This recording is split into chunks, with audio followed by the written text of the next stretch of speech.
Of all the long-legged wading birds, perhaps the most instantly recognizable is the spoonbill. No other bird has a beak quite like it. There are some 6 species of this remarkable bird spread across the warmer parts of the world. In Florida lives the roseate spoonbill, a spectacular pink species. South of the Sahara is occupied by the African spoonbill, characterized by its pale beak and red face. But the most widespread species is the Eurasian spoonbill, that's found across North Africa, Europe and Asia, as far east as the China Sea and as far south as Sri Lanka. The coast of northwest Africa is an important breeding ground for this bird.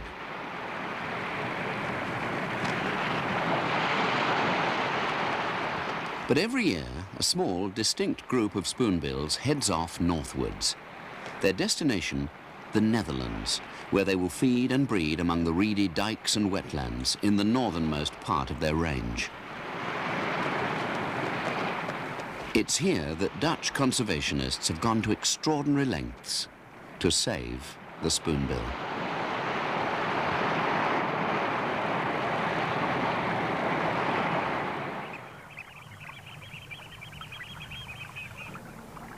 As dawn breaks over the polders, unmistakable silhouettes appear from the gloom.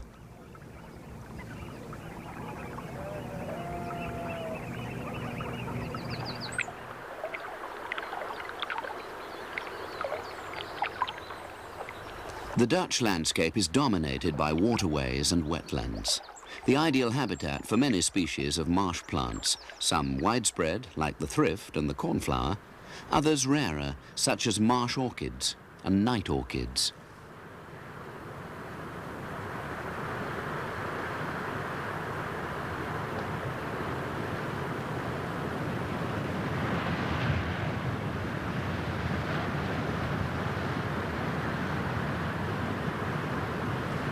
Sundews thrive in the wet soil.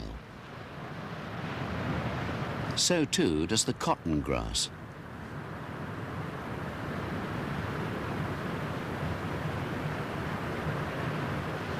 Much of the country lies below sea level. Beyond the fragile dunes, the North Sea pounds away relentlessly.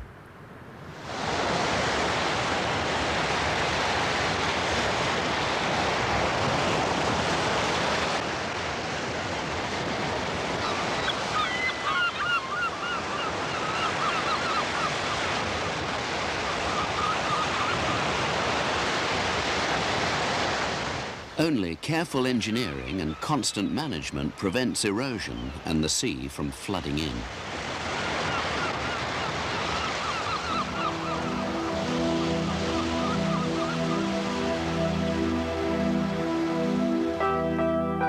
Large areas of land have been claimed from the sea.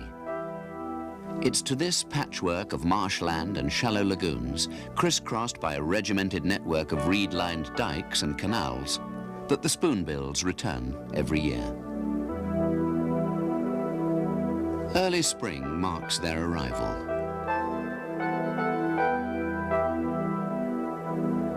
The birds have made their way from their wintering grounds in Mauritania and Senegal, northwards through Morocco, Spain and France, following the coast until they arrive here, the northernmost limit of their breeding range.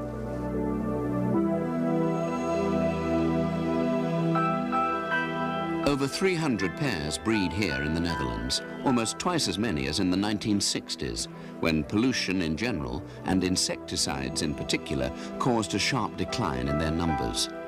Since then, the spoonbill population has been growing steadily. The birds return to breed in a variety of habitats that include islands, inaccessible reed beds, low trees and sand dunes. At Leplaplassen, around 50 pairs breed among the reed beds, alongside a colony of cormorants. It's mid-May, and while some of the cormorants have paired up, others have yet to find a mate.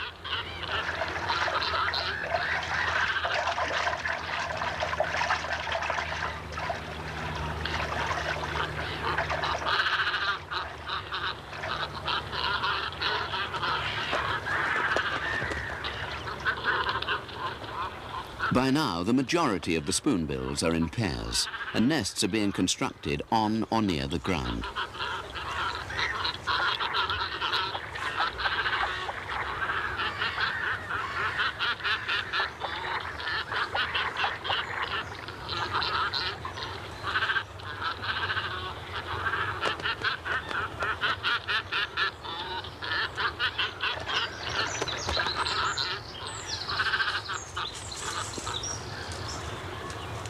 The cormorants nest in trees directly above the spoonbill colony, using twigs and reeds and whatever other bits and pieces they can manage to find.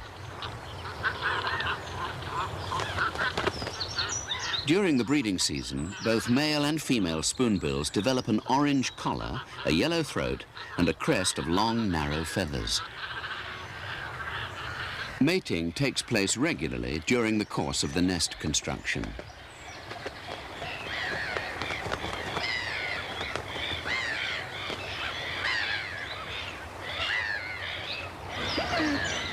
The magnificent black beak is in fact slightly open when viewed from the side. The nest is almost complete, and the female tries it for size.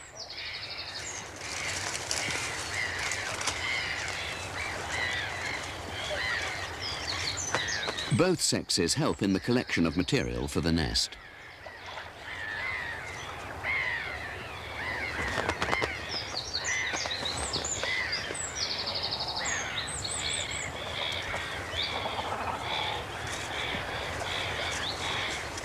By now, some females have already produced their first eggs, but it doesn't pay to leave the nest unattended for too long, even for a short bathe.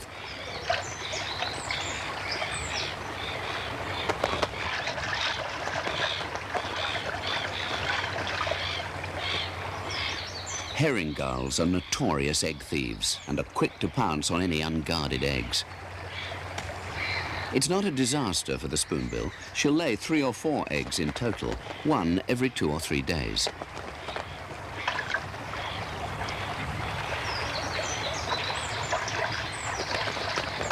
Her chicks should start to hatch in a little over 3 weeks from now.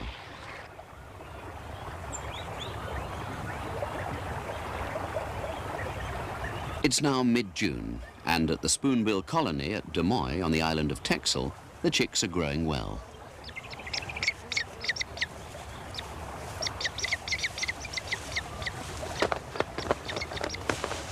Here, 24 pairs of birds nest in the tops of elder bushes close to the water's edge. Some of the earlier birds to arrive already have quite large chicks, and yet others are still sitting on eggs.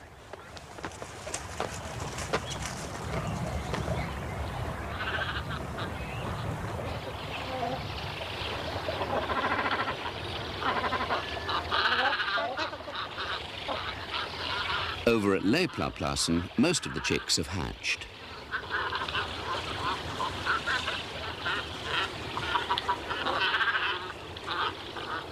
Their curious spoon-shaped beak will develop as they grow.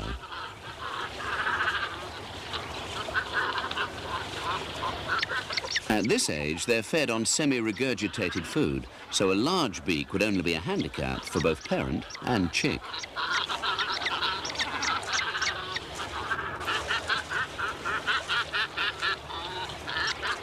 The adults began to incubate as soon as the first egg appeared, so there can be as much as a week's difference in age between the oldest and the youngest chick.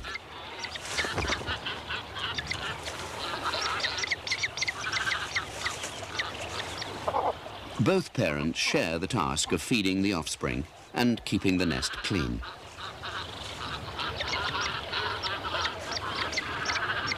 Although spoonbills breed in colonies, they're very possessive about their own territory, and even more so about their nest. Spoonbills are constantly trying to steal their neighbor's nest material.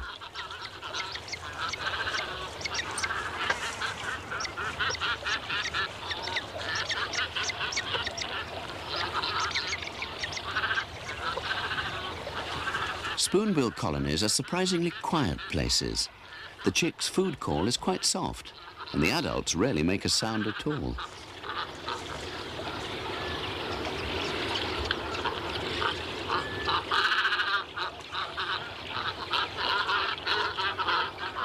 Most of the noise here comes from the cormorants nesting close by.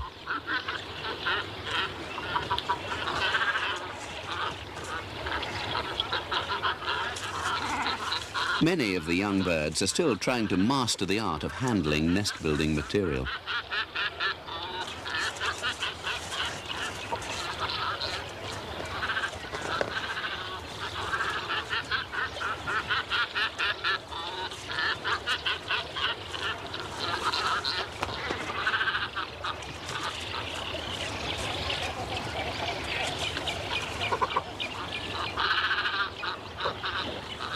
It does help if the twig isn't actually still growing.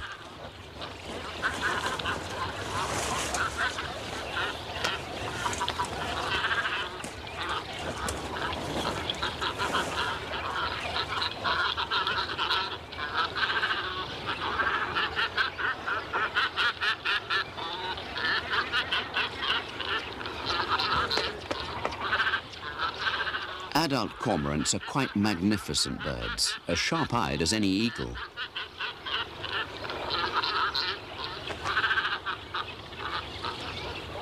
Their offspring are still a little ungainly.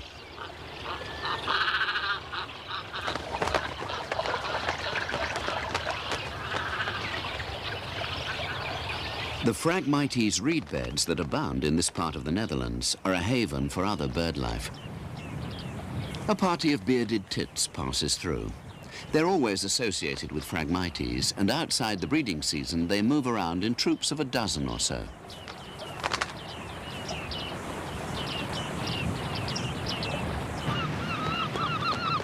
By the end of June, the spoonbill chicks are almost as big as their parents. On Terschelling, one of the Waddensee Islands, the birds nest on a remote sandy dune, well away from any form of disturbance. The large chicks follow their parents around, bobbing their heads up and down in the hope of being fed. Eventually, the parent gives in.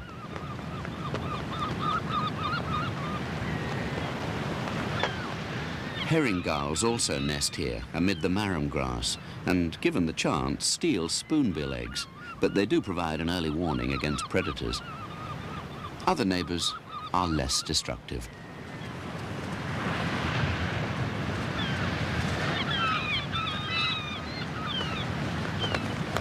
Every time an adult bird lands in the colony, it's instantly harassed by its chicks.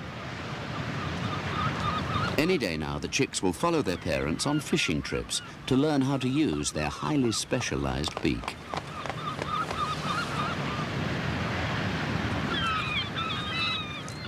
Almost all the birds in this colony have been ringed.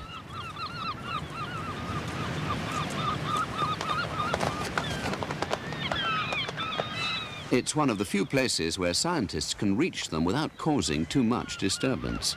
Some of these birds were ringed 11 years ago. The chicks receive their rings just before they're fledged, but after they've reached a size when disturbance could cause the adults to desert. From this work, we now know that this chick has only a 1 in 5 chance of returning to the island to breed. It appears that 80% of spoonbills die during the first 4 years of their life and never reach sexual maturity.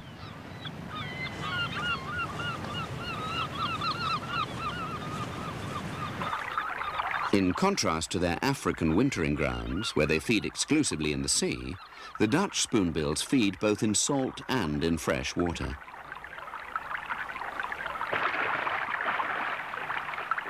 Spoonbills eat a wide variety of food, such as crustaceans, insect larvae, tadpoles, frogs, and small fish. The shallow lagoons are an ideal place for them to feed. Here, the majority of their diet is made up of fish, and sticklebacks in particular. But sticklebacks are migratory fish and move from fresh to seawater with the seasons. In the lagoons, they no longer have access to the sea, essential for good breeding success, so their numbers are limited. Towards the end of the birds' breeding season, their numbers may drop to levels critical for the spoonbills. Water levels in the canals and lakes are also carefully controlled. Around 250,000 cubic meters of water flows out, lowering the water level by 15 centimeters, and so concentrating the fish. So although there are fewer fish, they're now easier for the birds to catch.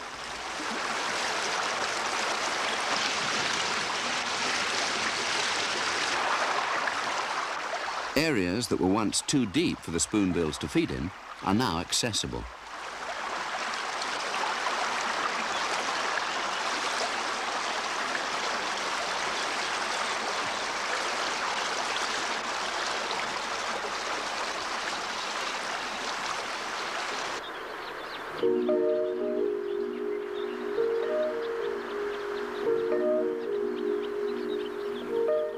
Marsh plants like the fleawort spring up on exposed mud.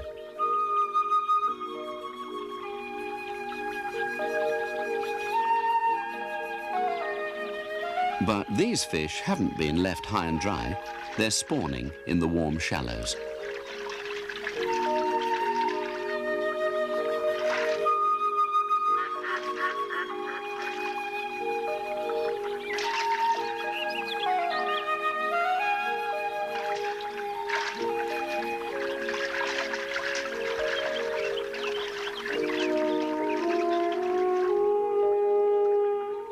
These are common carp, and their offspring are also part of the spoonbill's diet.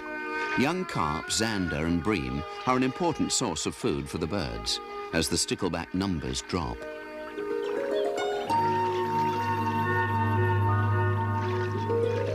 A huge female carp is being pursued by several smaller males.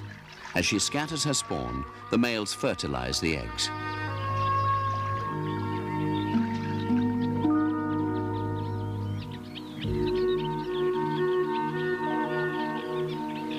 By late summer, the water levels in the lagoons are low, and the birds can find food more easily.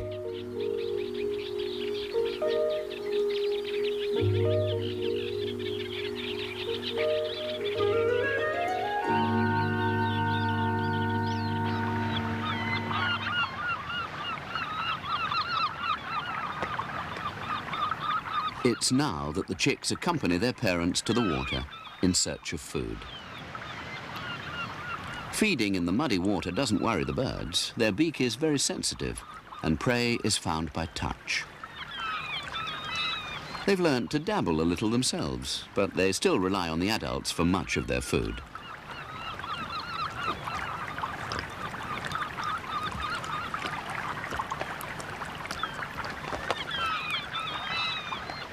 At first, the adults and chicks move to feeding grounds close to the nest area. Later, they'll travel together further afield in search of prey.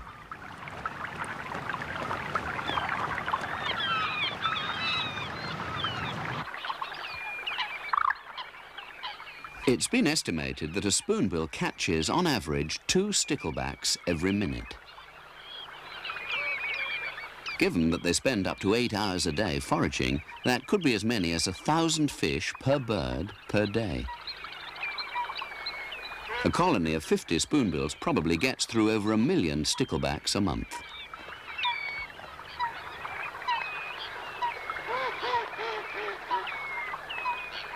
In ditches that have direct access to the sea, this doesn't appear to be a problem for the birds. There's a constant influx of fish from salt to freshwater during the summer. But in the open freshwater lagoons, the number of sticklebacks is more or less finite. Any moves to allow salt water into the dike system is vigorously resisted by the local farmers who use the water on their land. The heron picks off fish one at a time. The spoonbills scoop them up.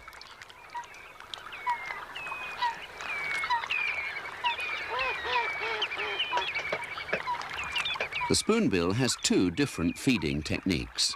For small prey, the beak is swung from side to side until it touches something moving in the muddy water. The bird swallows small items of prey in the head-down position.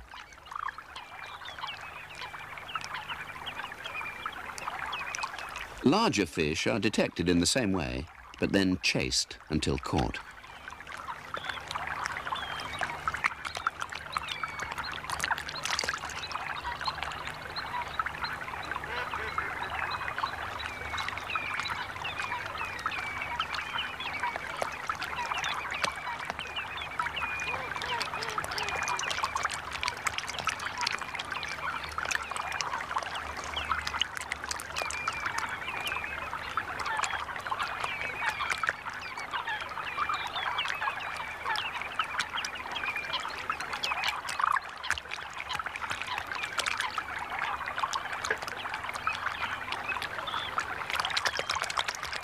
If it's a stickleback, its spines are crushed before being swallowed.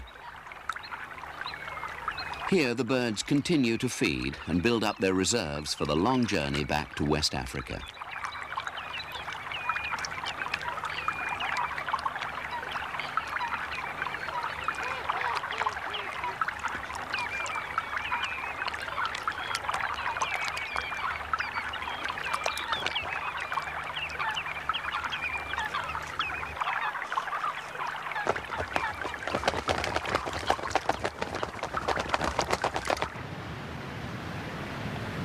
Throughout September, small parties will head off in groups of between 10 and 100 westwards along the coast.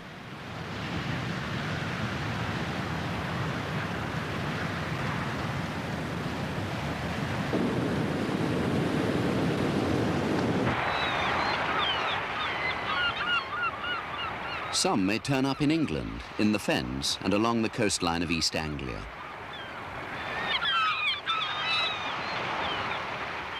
The birds coast hop, feeding in estuaries along the coasts of France, Spain and Portugal.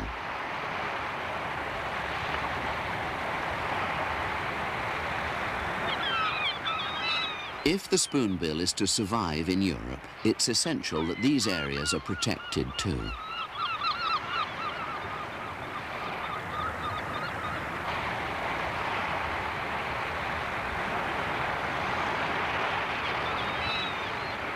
By autumn, they'll be in Mauritania, where they'll spend the winter living and feeding entirely in salt water. Others may go on to Senegal, Guinea-Bissau and the Gambia.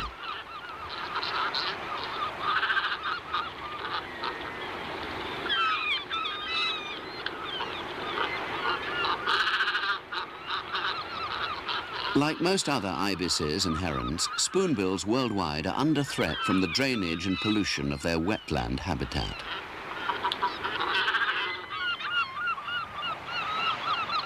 But by constant protection and habitat management, the Dutch conservationists have been able to save their spoonbill. Lurking in the tall grass of the East African savannas are multitudes of grasshoppers and lizards hunting for them. Towering above these ground dwellers is an aristocratic-looking bird whose speciality is killing by stamping.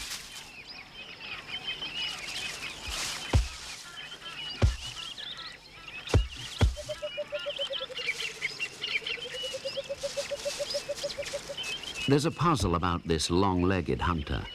Is it a stork or is it an eagle?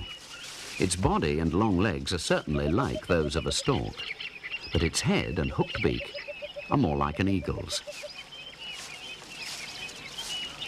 However, its claws are blunt and short and virtually unable to grip prey or even grasp a branch. And rather than flying, it marches almost everywhere on foot.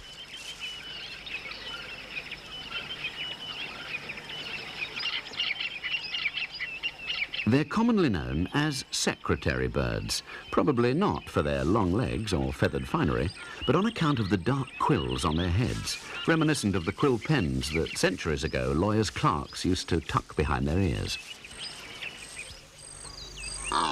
The only occasion secretary birds take to the air for any time is during their courtship display towards the end of the dry season, when they circle high in the sky over the plains and dive, groaning and growling.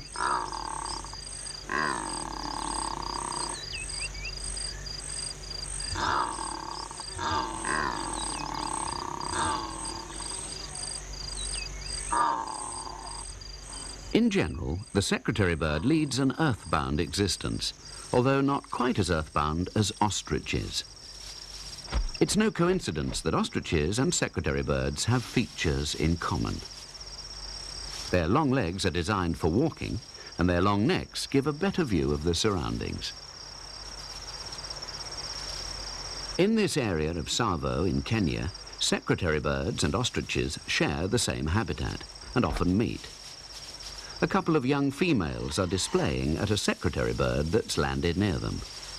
It's odd to see an ostrich pirouetting at a different species. This display is usually reserved for other ostriches.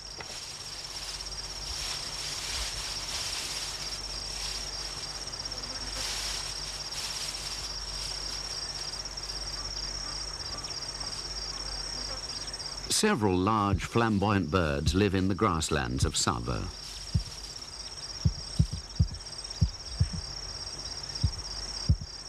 A male Corrie bustard calls for a mate.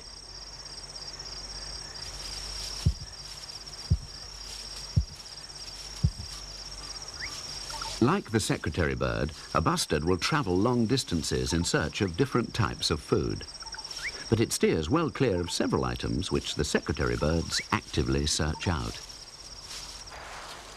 A back-fanged sand snake.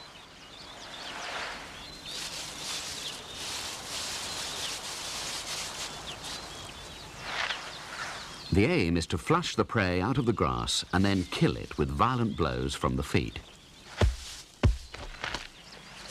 The blows are aimed just behind the snake's head to break the spine. They're delivered with such force the ground shudders as if hit by a heavy mallet.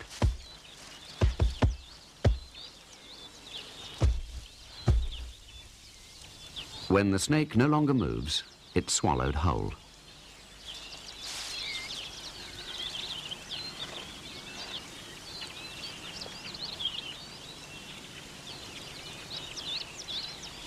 Secretary birds are large and powerful, and other animals often get out of their way. But there's one bird they're wary of, the martial eagle. As Africa's largest eagle, it can seize animals up to the size of a stork or a young antelope. And the eagle's presence in the neighborhood is particularly worrying when the secretary birds are preparing to raise a family. It's at the end of the dry season that the secretary birds begin to nest, their calls floating across the quiet dawn of the plains.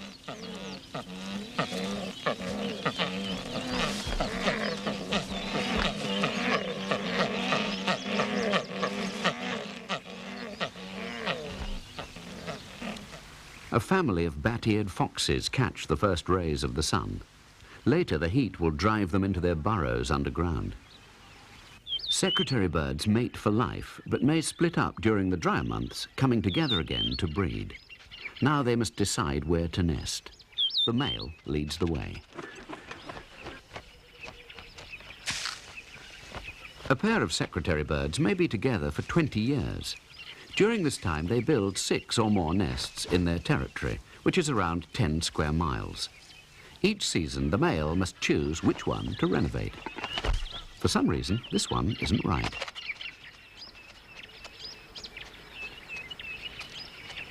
When the male has finally selected a site, he picks up a stick and tries to lure his mate into joining him.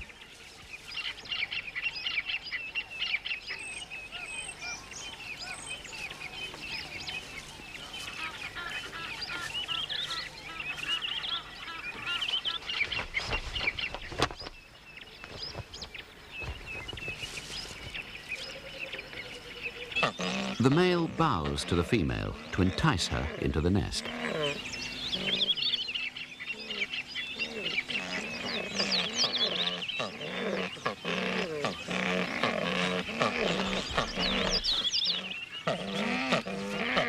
The two are difficult to tell apart. She's on the left with slightly redder skin on the face, while his is more orange.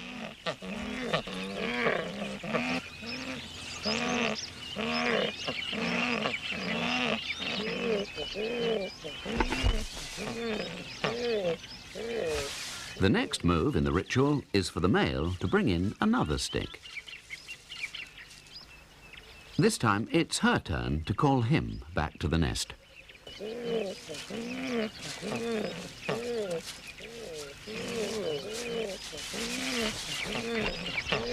From this point on, they'll do the building together. They'll make a solid platform about 3.5 feet wide and line it with dry grass. Then they'll attempt to raise a family. This area of Kenya has a substantial population of secretary birds. And from here to Mount Kilimanjaro, 80 miles away in Tanzania, thousands of pairs will be starting to breed.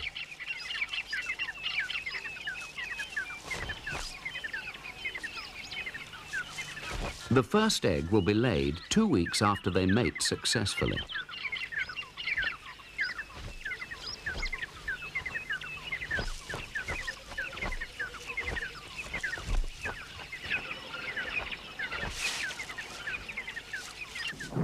In October, the short rains begin.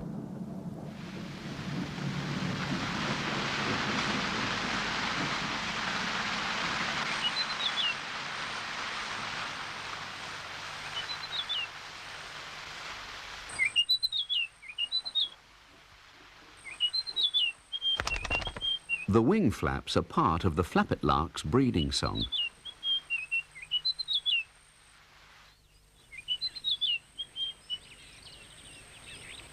The secretary birds are drenched and will warm up in the early morning sun for an hour or two before leaving the nest. At this point, they roost together. Their breeding coincides with the flush of insect life that now emerges. Some termites have hatched, and everywhere there are winged termite alates dispersing to found new colonies. Secretary birds will not reject something because it's small. They're like storks in this respect. The termite alates are full of fat, and the birds pick up as many as they can before the alates burrow into the ground.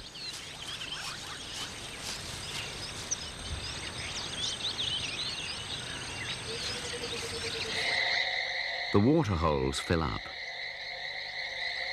Black-headed herons stride in to hunt for frogs. After 5 months without rain, the arrival of the waters, though full of Sava's red soil, is a relief for everyone.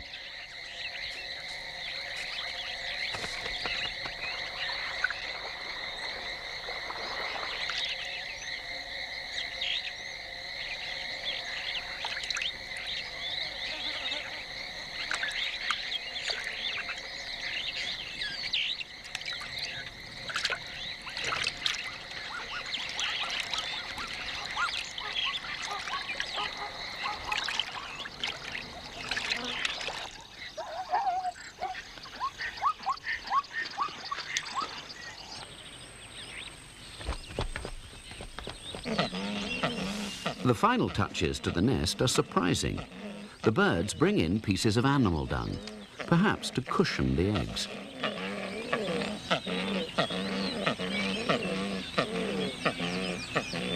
Two or three eggs are laid, but the chances of them all hatching successfully are slim. The nest is exposed, and under the African sun, the eggs can easily overheat.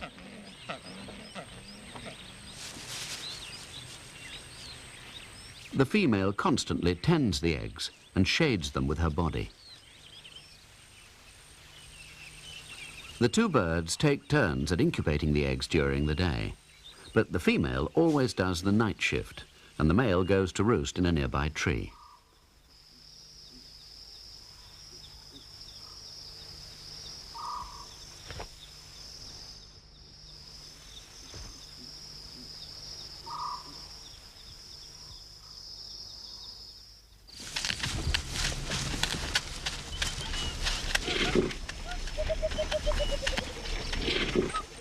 On the far side of the secretary bird's territory, the martial eagles are nesting too.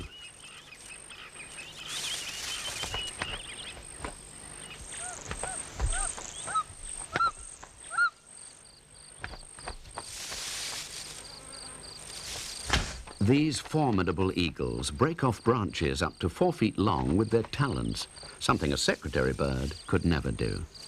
But both species use their bills in the same way during nest building.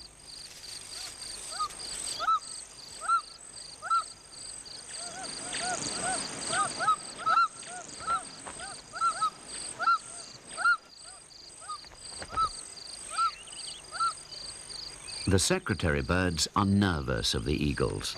A martial eagle is essentially a powerful pair of claws on a 6.5-foot wingspan, and it will seize any young bird it can find, including the secretary bird's chicks. Only one chick has hatched, and it's desperate for water. But the mother has little to give. She's yet to go to the waterhole.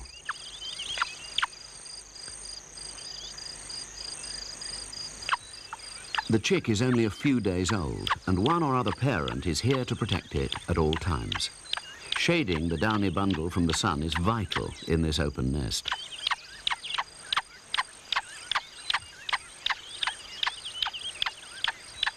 The male brings in another piece of dung. He does this throughout the period the chick is in the nest. Then the pair change over, exchanging guard duty for hunting, something they do 4 or 5 times a day. The male's first priority is to give the chick water, then food. A secretary bird's toes are short and blunt and adapted for walking, not gripping. While most birds of prey bring back food in their claws and then tear it up, secretary birds have to transport food in their crops and then regurgitate it. A small skink. The chick can gulp down surprisingly bulky items. It has an exceptionally large gullet. However, this snake is probably too much, and the adult takes it back.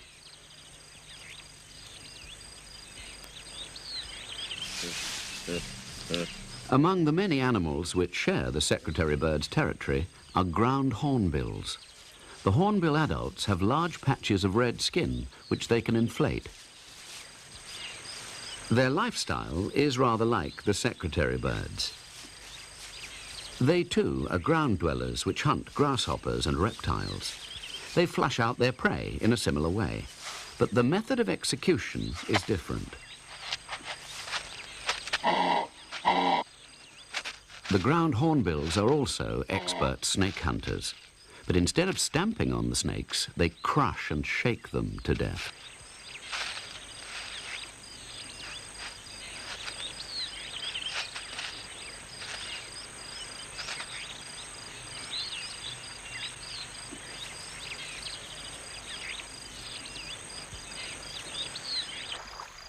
During the heat of the day, the focus of activity is the waterhole.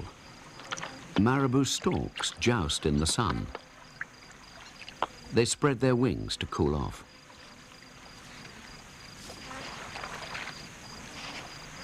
The secretary birds are quite at ease in the baking midday sun. They pant to lose heat.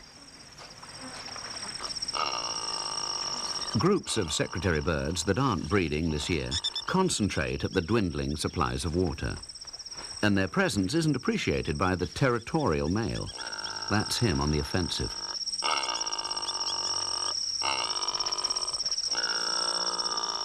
The intruders are a family with 2 full-grown youngsters. It's a struggle for the resident male to drive them all off.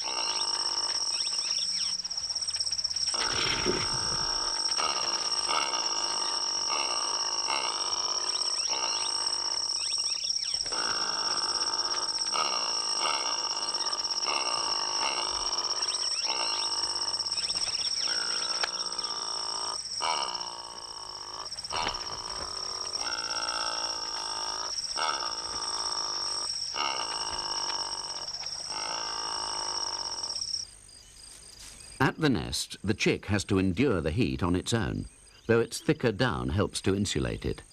It's moving about a bit now, at 4 weeks, on its haunches.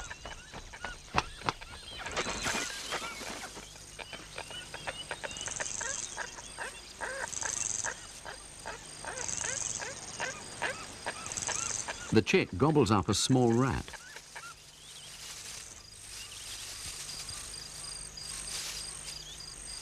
Then it's presented with a young spurfowl.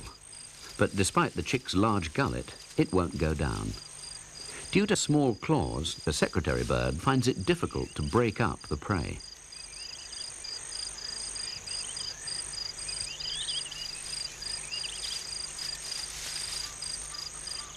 But eventually it's swallowed.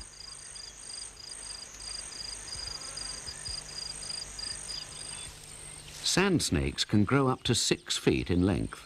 They kill their rodent prey by seizing and poisoning it with fangs at the back of their mouths. So the hunter of sand snakes must make sure that the snake is quickly immobilized. It's hard to convey the force with which a secretary bird's foot smashes into the ground, but it could probably fracture your arm. The snake won't be swallowed until there's absolutely no sign of life.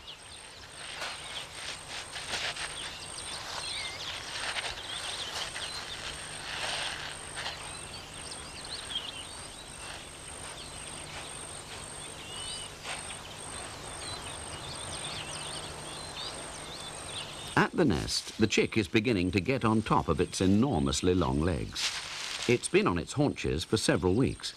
Suddenly becoming a foot taller is a new and slightly unnerving experience.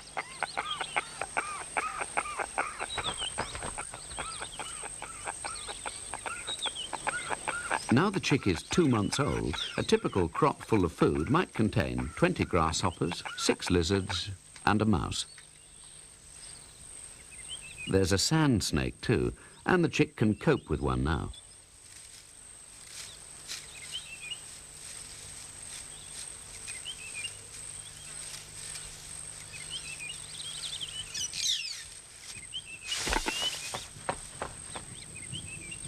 The first scattered storms of the long rains are moving towards Savo.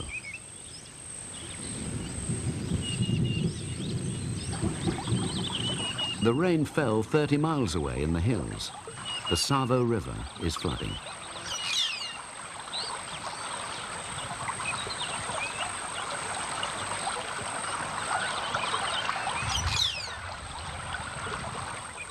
The landscape is green and full of life, and the young secretary bird is increasingly inquisitive about its surroundings. The martial eagle is equally interested in what's happening in the neighborhood.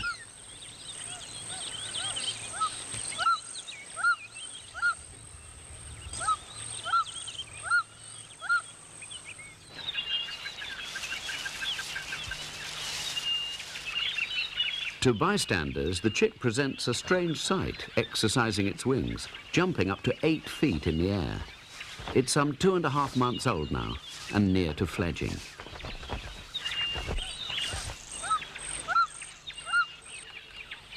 The martial eagle has landed just a stone's throw from the young secretary bird.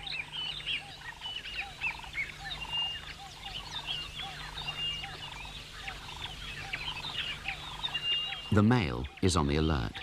He's come back to feed the youngster, but now there's something far more important to take care of. The youngster doesn't realize it's in trouble.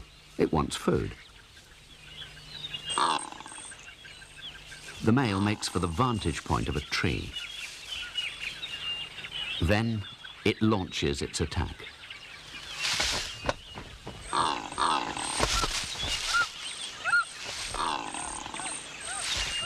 The eagle is shaken by the blows from the secretary bird's feet, and the youngster is safe for the moment. But the martial eagle hasn't given up yet.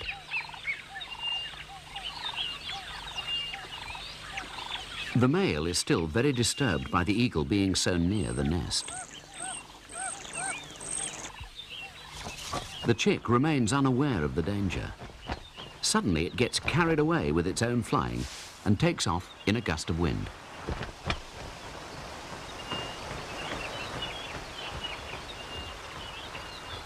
Not a bad performance for a maiden flight, but now the chick finds itself on the ground. It's bewildered. The chick's instincts tell it to get back to the security of its nest. By now, the male is highly agitated. With its youngster looking so insecure, the eagle may strike at any moment.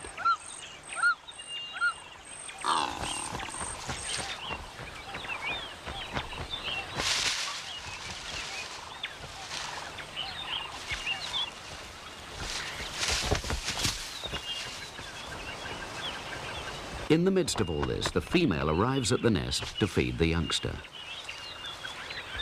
It takes her a while to realize that her chick is down below. She hurries down to protect it.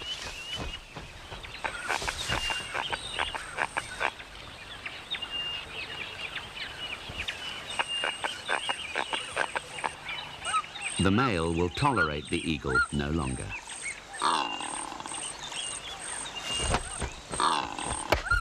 hammer blow on its back, and the king of the African eagles is sent on its way.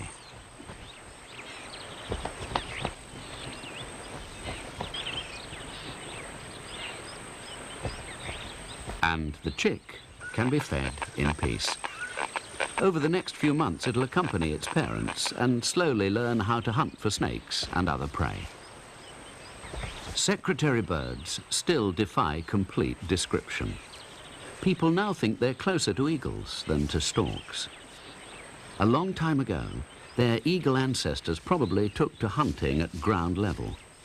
Over generations of walking, the claws became blunt, but the legs gradually evolved to be longer and stronger. The result is the secretary bird, in a class of its own.